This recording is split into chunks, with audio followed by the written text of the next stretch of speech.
Getting rich and staying that way is the dream, and that's exactly the game plan here as well. Welcome back to Let's Stay Rich.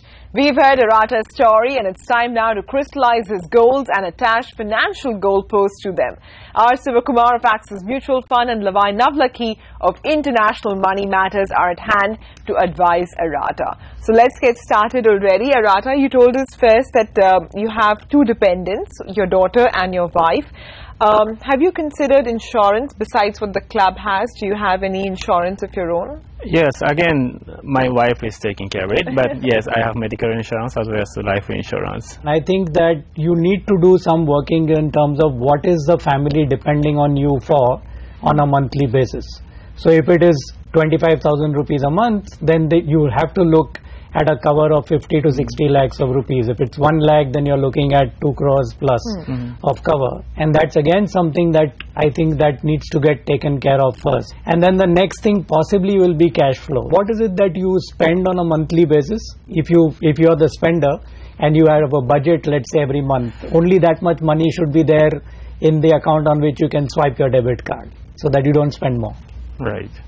All right, so besides this, tell us what kind of goals do you have? One would be naturally the education of your daughter.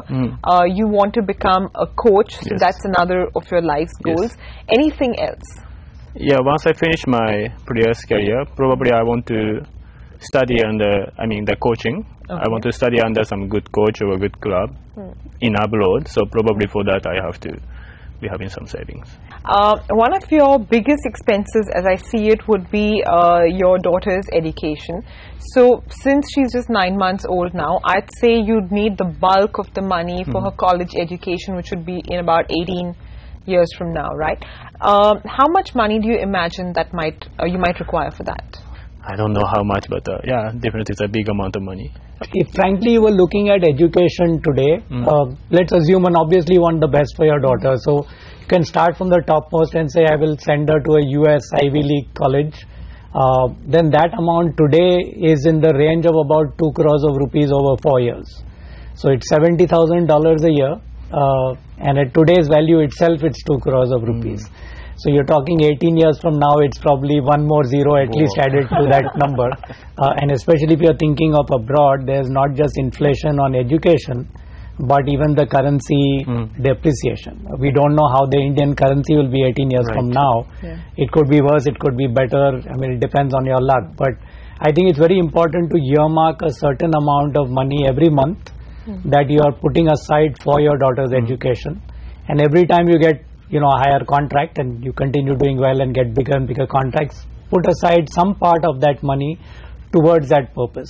Any other goals, anything, a big expense like perhaps building another house or, travel, another car, a sports bike? What is it that you fancy?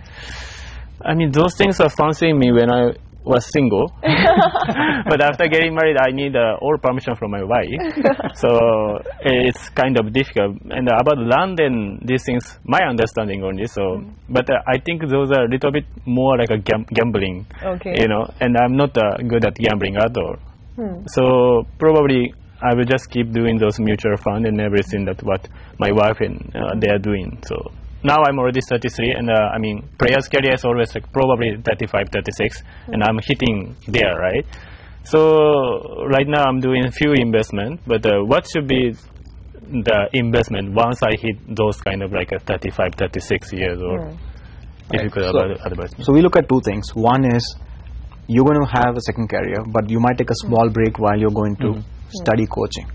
So one is you need to have some money set aside in relatively low risk products, so that money is not at risk when you want to spend it on your coaching time. So that's something that you will have to look at. So not all your money can go into the stock market or into stock funds, because there's always a risk that on the year that you need that money, there's a sharp fall in the markets which affects the value of your investment. So that's the first thing that you would want to look at. The second thing is, once your playing career is over, you still have many years, in fact decades ahead of you.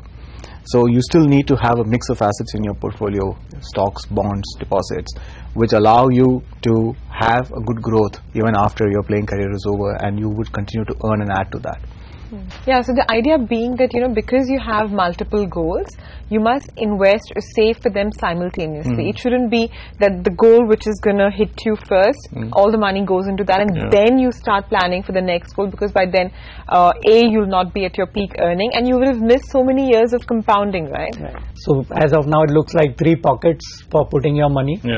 One for daughter's education, one for your football coaching period when you're going to have a break, and the third part is for retirement. Yeah, and the earlier you start, the smaller the investment you need to make. So you mentioned you have some investment in mutual funds. Is that your primary investment? Yeah, I believe so. I mean, I'm keep getting the email from these people, and it's okay as long as the email is not for credit card expenses and for mutual funds. It's okay, right? I think so. I think there's a... One observation I have up front is that I think you do have a very good investment mix already. Often I see young people not have any mutual fund or any kind of investments which are what I call growth investments.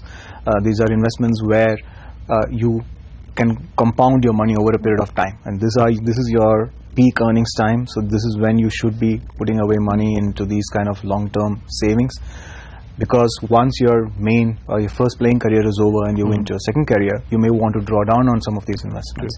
So this is the time to be building this corpus, and I think you've done a very good job of that. So difficult for me to predict that.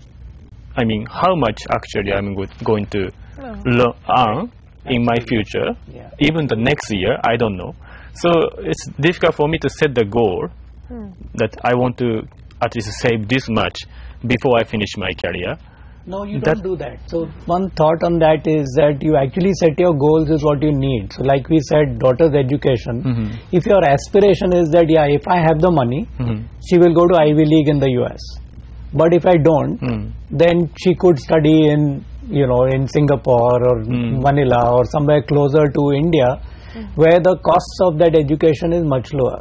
That's so, I mean, you don't really have a choice of pushing that goal behind and saying, it's she like studies aiming only for at the 25. moon, and even if you get halfway there, that's good. But if you don't aim, you never know where you're going to get. One thing that I hear is that you have one more goal, which is therefore to ensure your annual income. So there are ways to handle that, including, for example, insurance, which will pay you in case you are injured or you are unable to play for a year. So these are things that you will have to take to ensure that you have regular income in the next few years. And a good way also to deal with your income volatility is to review your portfolio annually. Perhaps when you get your new contract is when you go take your existing portfolio and review it and align it to that year's salary. So I think there's one other element to this is that your expenses. So just because you're getting higher and a higher income, if you keep adjusting your lifestyle to spend that incremental, then when you lose that income, it's very difficult to come down. Because what happens is when, say, things get tough, then you want to know what items on your expense list you can cut out without everyone feeling, doomed. All right, so we've got all the details. What we need to do is find a financial plan that's going to suit ARATA's risk profile. Well, you'll have to stay tuned and find out what it looks like. Let's stay rich.